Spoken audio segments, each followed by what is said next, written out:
El libro de Eclesiastés es considerado uno de los libros más complicados de la Biblia. Algunos hasta creen que más complicado que el libro de Apocalipsis, y quizá están en lo correcto. Lutero dijo al respecto: este libro es uno de los más difíciles de toda la Escritura, que nadie ha dominado del todo. Y ciertamente, todo aquel que ha intentado hacer un estudio concienzudo de este libro, sin duda se ha encontrado con una confusión, sin duda se ha encontrado con textos difíciles. ¿Cómo argumentar por el dicho de Salomón, odié mi vida? ¿Cómo argumentar por no hay diferencia entre el animal y la bestia? ¿Cómo argumentar por el comamos y bebamos? ¿Es el predicador, es el libro de Eclesiastés, es creyente? ¿Es incrédulo? Algunos han pensado que en el libro de Eclesiastés en realidad hay tres voces, hay tres autores que están peleando el uno al otro.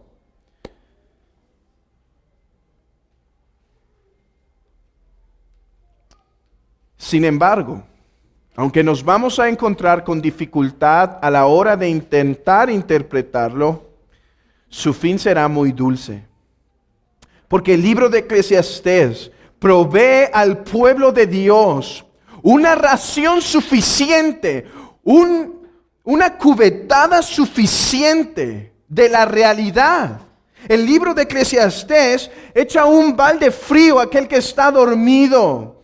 Es una alarma potente a aquel que está durmiendo y cavilando.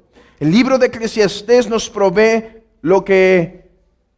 una porción suficiente de cómo debemos interpretar esta vida. Tanto así que aunque Lutero dijo que era un libro muy complicado que nadie había dominado, no obstante dijo que todo cristiano debería tomar una dosis diaria de esta vida, de este libro, para caminar en esta vida.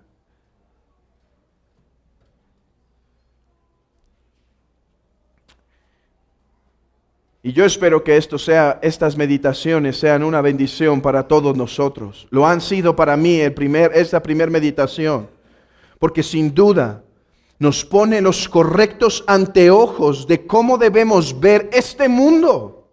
Y no solo nos pone los correctos anteojos, sino que además nos hace caminar de acuerdo a los correctos anteojos.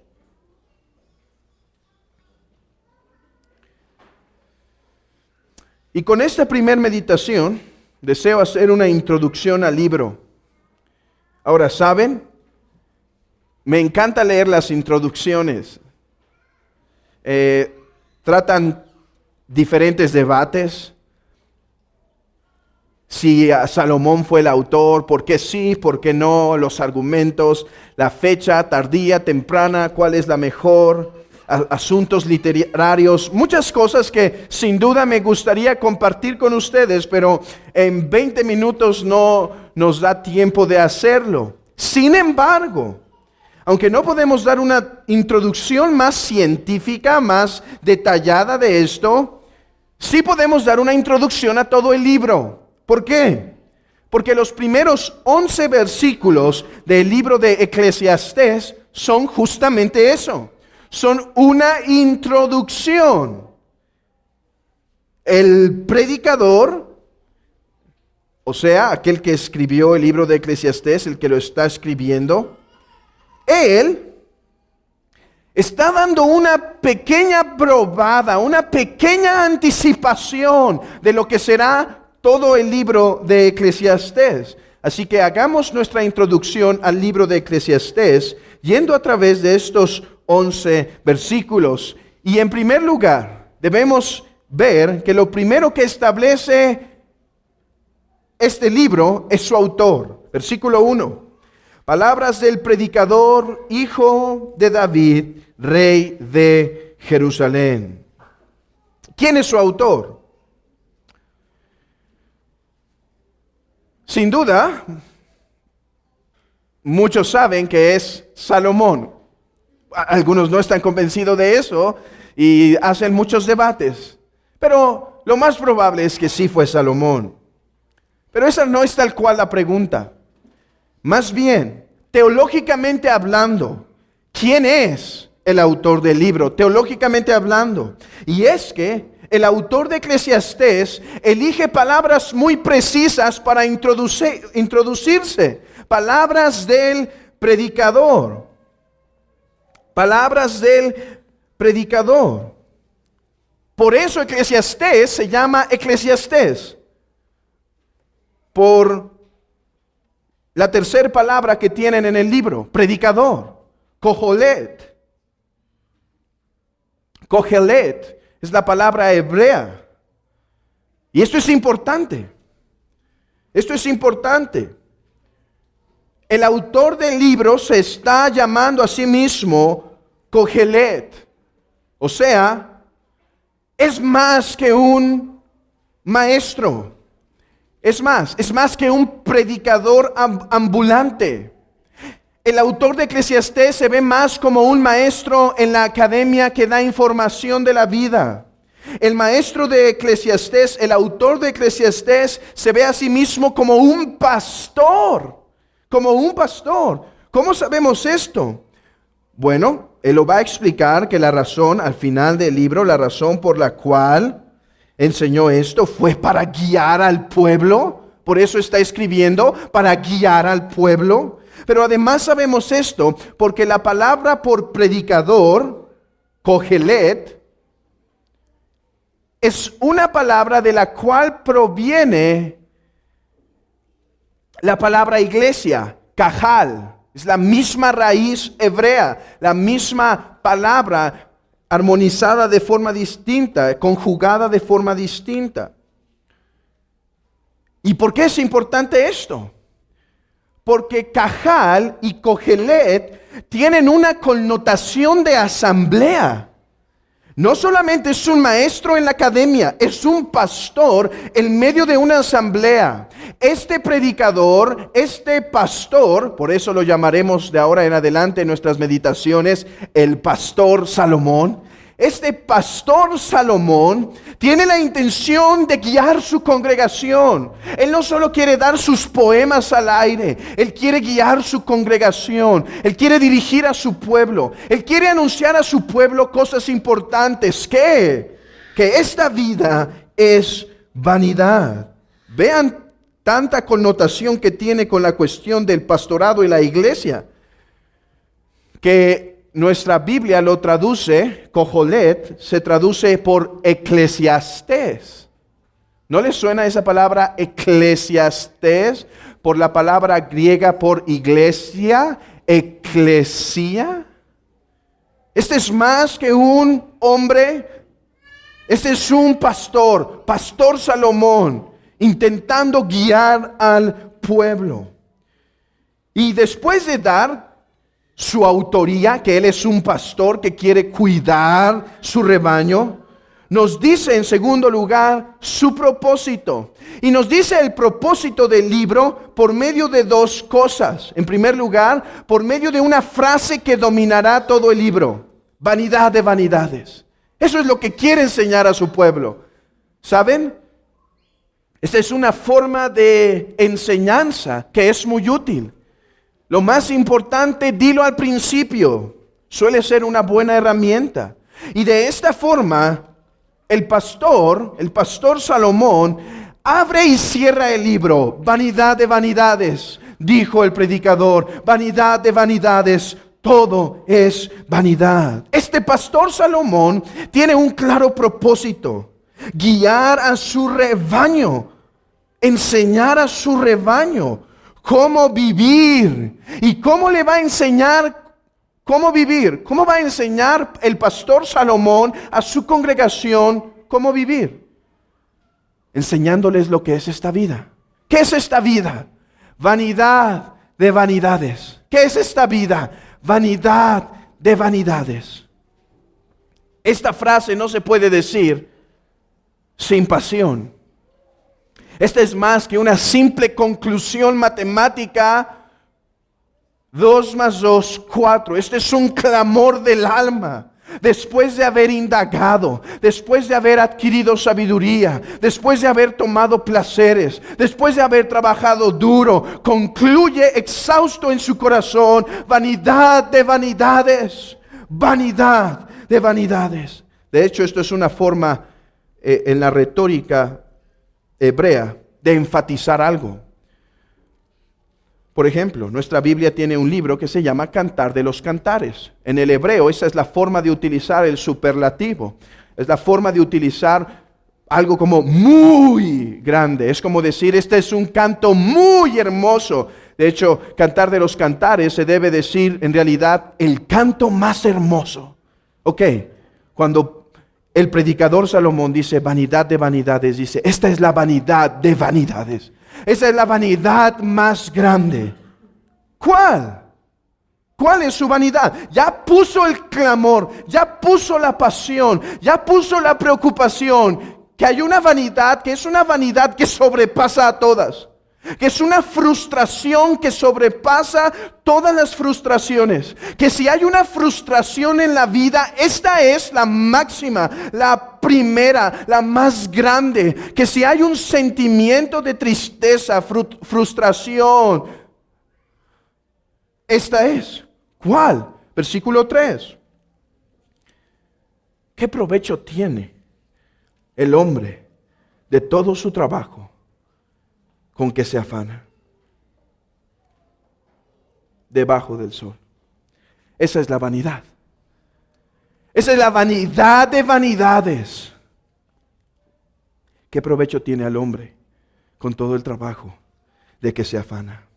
Miren lo que dijo un autor. El libro de Eclesiastés es un regalo de Dios que nos ayuda a vivir en el mundo real. Por medio de este libro, el pastor Salomón nos intenta dar una verdadera visión del mundo para que vivamos de acuerdo a la voluntad de Dios. Nos intenta mostrar el bien principal por medio de decirnos que esta es la vanidad de vanidades. El predicador nos está intentando mostrar ¿cuál es el bien principal? ¿Cuál es la verdadera felicidad? Y esto lo responderá el libro. ¿En qué consiste la verdadera felicidad? No en sabiduría, no en placeres, no en honores, no en mujeres, no en riquezas, no en fama, no en deporte. Todo es vanidad. En nada de eso puede ocurrir la felicidad, sino en el servicio y disfrute de Dios. Mendigos somos nosotros, dice un predicador, con todas las riquezas de la India sin Cristo. Simplemente somos mendigos. Si tuviésemos todas las riquezas de India, en nuestro contexto podríamos decir más claramente: pobres somos si poseemos todas las riquezas de Dubái, si no lo tenemos a Él. Ese es el propósito. Vanidad de vanidades. Todo es vanidad. Nos quiere enseñar a vivir bien. Nos quiere enseñar a vivir a la luz de cuál es el gozo más grande que podemos tener. ¿Qué provecho tiene? Piénsalo ahorita mismo. ¿Qué provecho tiene todo lo que has hecho hasta hoy? ¿Tienes una casa? Gracias a Dios. La vas a dejar pronto. ¿Tienes dinero? Bien. Vas a morir pronto. ¿Estudiaste mucho? Vas a morir. ¿Tienes una riqueza para tus hijos? No sabes cómo la van a gastar. ¿Estás gozando los placeres? Van a pasar. No te van a satisfacer. ¿Tienes un buen matrimonio? Qué bueno. Va a pasar. Vanidad de vanidades. ¿Criaste a tus hijos? Vanidad. ¿Trabajas arduamente? Vanidad.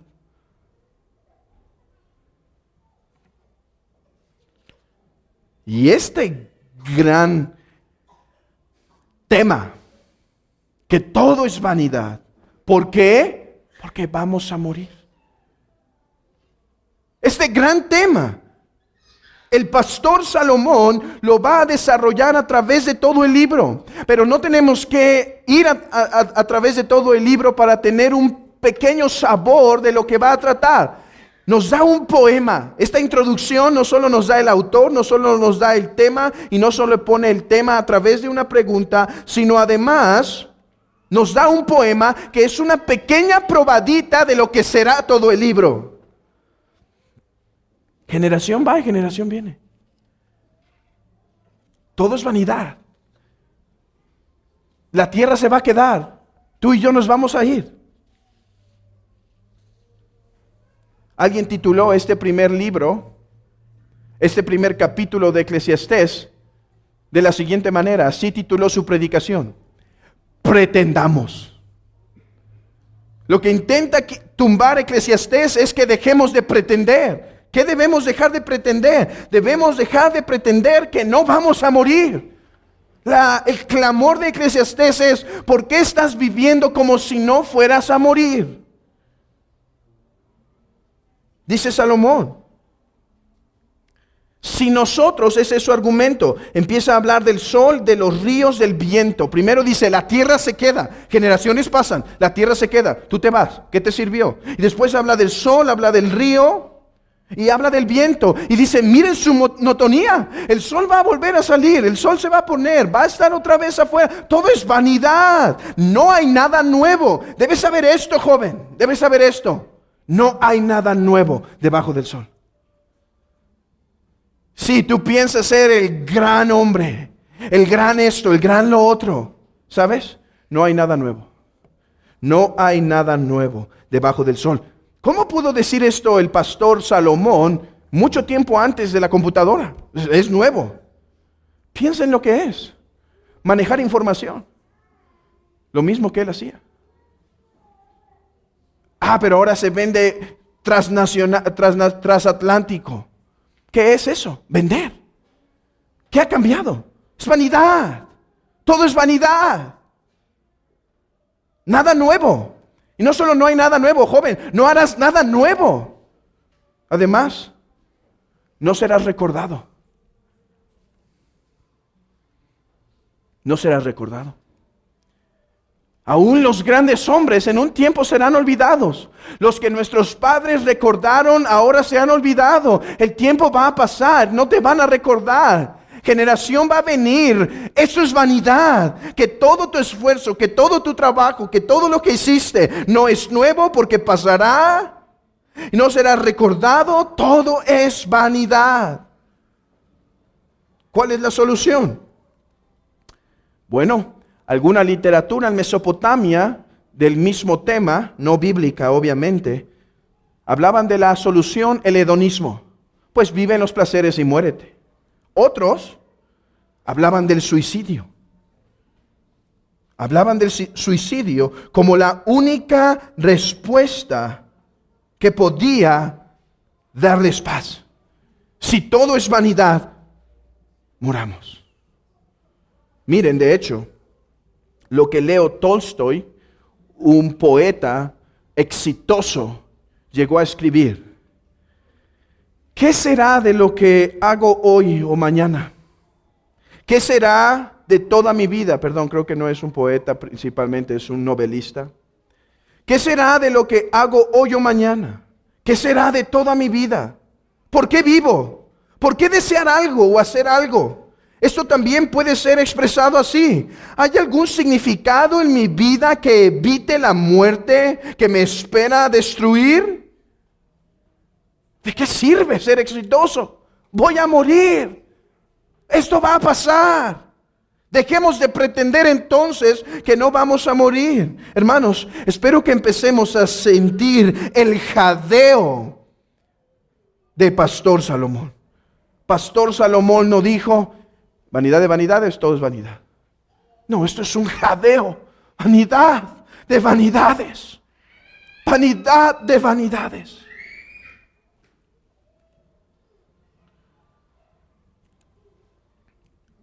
¿Cuál es la solución?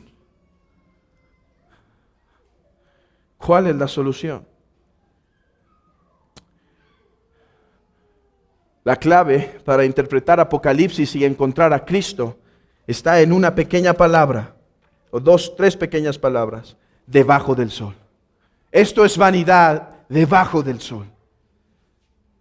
Pastor Salomón está hablando de la realidad que Adán trajo como consecuencia de su caída. Las cosas no iban a ser así. Ahora son vanidad para incrédulo y para creyente. Pastor Salomón no solo está hablando de los incrédulos, está hablando de todos los creyentes. ¿Por qué? Porque también los está intentando entrar en razón, hacer entrar en razón, que esto es vanidad. Este libro nos dirige a encontrar a Cristo por medio de hacernos desesperar debajo del sol, y entonces podamos buscar arriba del sol. Eclesiastés es un arado que va a preparar la tierra para hacernos desesperar a tal manera que sepamos que solo en Cristo esta vida tiene sentido, y solo en Él. Por eso es llamado y colocado dentro de la literatura sapiensal, porque responde a la pregunta: ¿qué significa temer a Dios? Temer a Dios significa vivir a la luz de que este mundo es vanidad. Oh, cómo espero que este libro sea un trueno desconsolador, un trueno que desconsuela para que seamos consolados en Cristo, un trueno que desanima para que nos animemos a servir a Cristo. Oh, cómo espero que te desconsuele, querido amigo, para que encuentres la salvación en Cristo. Cómo espero que puedas saborear la amargura de esta vanidad, lo ácido de esta vanidad, para que corras por aguas vivas a que sacien tu alma. Cómo espero que puedas probar, como dijo Job, lo que es la clara sin sal. Vanidad, espuma del mar. Pero, hermano que tienes un arduo trabajo, ¿sabes? Eclesiastés no te va a animar a que abandones tu trabajo. Te va a animar a que uses tu trabajo para la gloria de Dios, porque si no lo haces es vanidad y no sirvió para nada.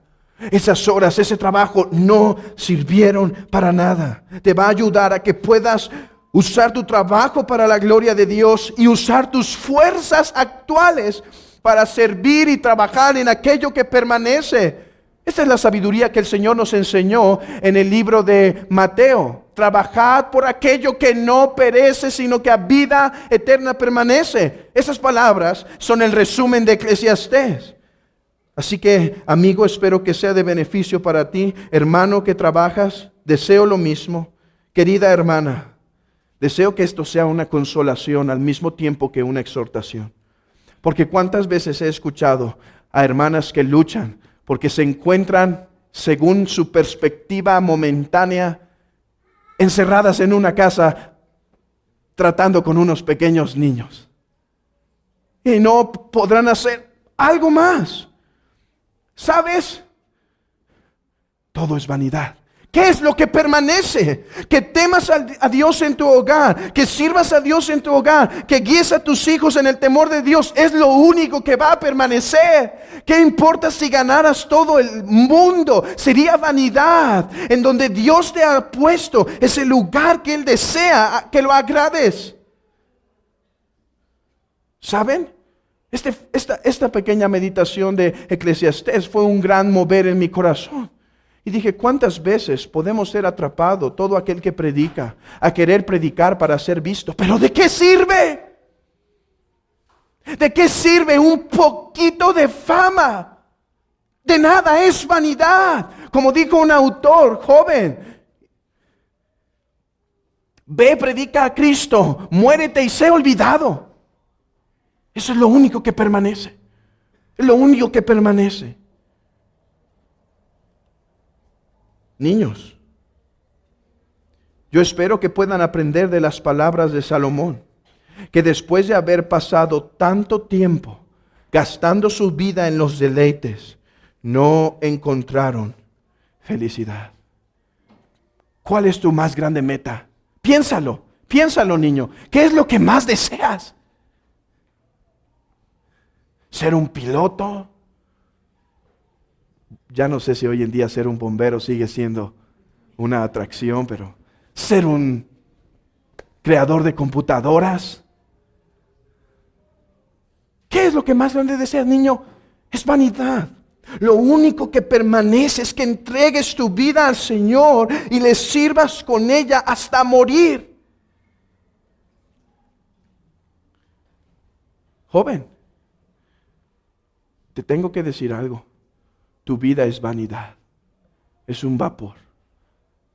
Nada de lo que estás haciendo tiene sentido si no lo estás haciendo para el Señor. Vapor. Horas de trabajo, horas de sudor, horas de esfuerzo, horas de ejercicio, un mejor cuerpo, una mejor forma de, un mejor deporte, un mejor esto, un mejor, sabes, es vanidad. Te vas a morir. Yo también.